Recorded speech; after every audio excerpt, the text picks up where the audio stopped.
مجرد ما كيتسالى فصل الصيف كنلقاو البشره ديالنا تاثرات بزاف، وتصابينا بشويه ديال الكلف وشويه ديال الحبوب ويعني والنمش ايضا، لاننا كنهملوا شويه البشره ديالنا.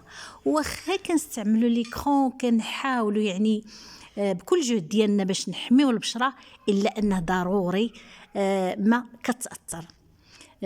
واليوم ان شاء الله عندنا الحل فعال لكل مشاكل البشره، الا وهو الفجل. نعم الفجل، فالفجل كيغذي البشره ديالنا وكيساعد في معالجه بزاف د المشاكل اللي ممكن تصيب البشره، لانه غني بالفيتامينات A و C، وكيغذي وكينشط البشره ايضا، بالاضافه الى انه كيحتوي على بزاف د المعادن بحال الكالسيوم، البوتاسيوم، الفوسفور وغيرها، والبروتينات والالياف ايضا اللي كتفيد البشره وكتشعرنا على ذلك بان البشره ديالنا مطهره ونظيفه. ندوزو الوصفه ديالنا، طريقه وكيفيه الاستعمال عار بركه الله. السلام عليكم البنات، نتمنى ان شاء الله تكونوا بخير على خير. اليوم غادي نشارك معكم واحد الوصفه اللي هي رائعه وزوينه، خصوصا الناس اللي كيعانيوا من الكلف، المشكل اللي يعني تيحبط معظم السيدات. وهي وصفه سهله البنات، خصوصا في مور فصل الصيف تتكثر بزاف يعني الطبيعه في الوجه، الكلف اللي كان غير شويه تيكثر وتيزيد يبان نظرا اللي كتعرضوا للاشعه ديال الشمس. وفوق هادشي ما كيكونش يعني واحد التغطيه او حمايه للبشره ديالنا. داكشي باش ان شاء الله اليوم غادي نقترح عليكم هاد الوصفه اللي هي فعاله 100% باذن الله. غير داوموا عليها، غيتحيد لكم الكلف، الحبوب، الطبايع، يعني الاثر اللي كيخليه النشمش من مور فصل الصيف كله باذن الله. غادي ان شاء الله هاد الوصفه ديالنا غادي تكون فعاله.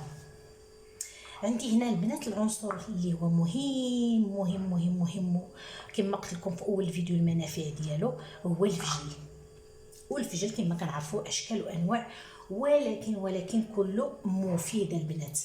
انا اكتفيت بهادو اللي عندي دابا في البيت، هادو اللي بقاو لي لان كنستعملو خصوصا ملي جيت من البحر وانا كنستعملو باش يعني نحاول نصفي البشره ديال الوجه ديالي.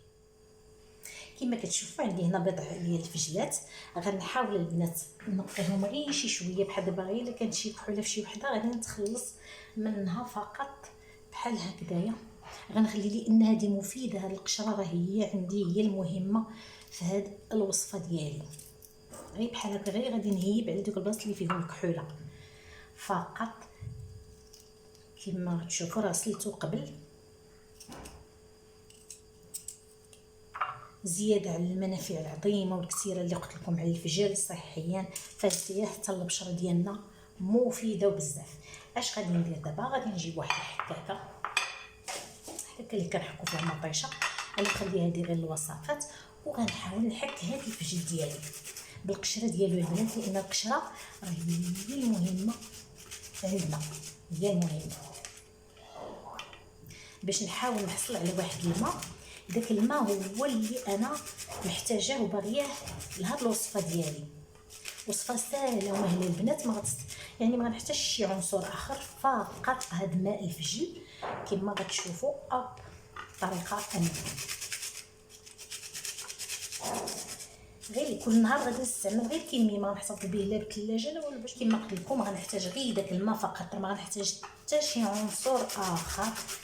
وغير هاد الماء الفجل تيقوني البنات راه عنده واحد المنافع زوينه، يعني ما تخسري والو الا شريتي واحد الربيطه الفجل كولي منها وديري لوجهك منها تتكوني راكي تتعالجي الوجه ديالك من جميع المشاكل اللي ممكن يعني يصيبوا البشره، ومن ضمن تتفيدي الصحه ديالك فقط كما تشوفوا.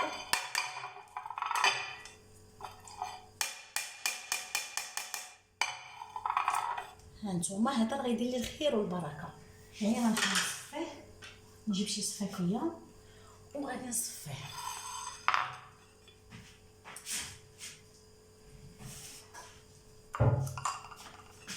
غنبغي غير الماء فقط، غير داك الماء هو اللي انا محتاجه لهاد الوصفه ديالي كما قلت لكم. صافي غنضغط عليه بيديا.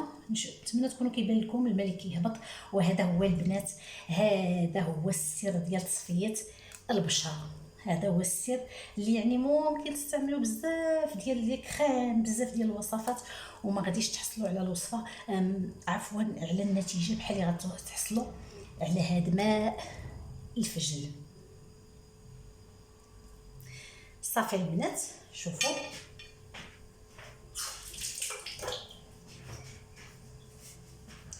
دابا اش غندير كما كتشوفوا ماء الفجل.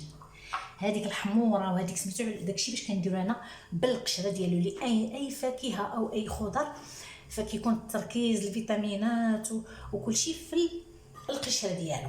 دابا غيبقى لي الطريقه اش غادي ندير. غنبدا نحط هاد الوصفه على الوجه ديالي.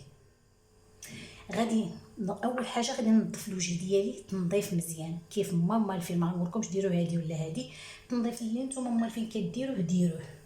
يعني عندكم شي صابون كتنظفوا به نظفوا، عندكم شي طريقه تنظيف، المهم يتغسل الوجه مزيان، هذا هو اللي مهم، ويتمسح مزيان، يعني يتمسح مزيان.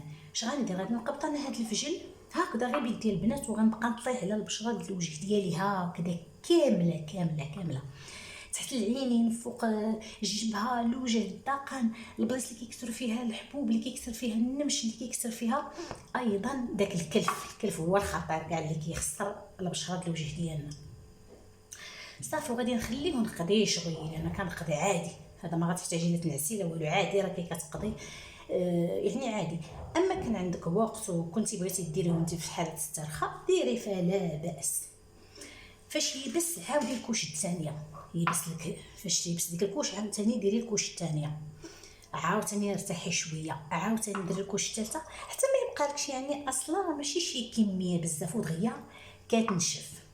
صافي فتنشف يعني هاد الوصفه تقريبا غتبقى على البشره ديالك المينيموم يعني ابسط تقدير نصف ساعه. نصف ساعه، بغيتي تخليها حتى ساعه يكون افضل واحسن واحسن.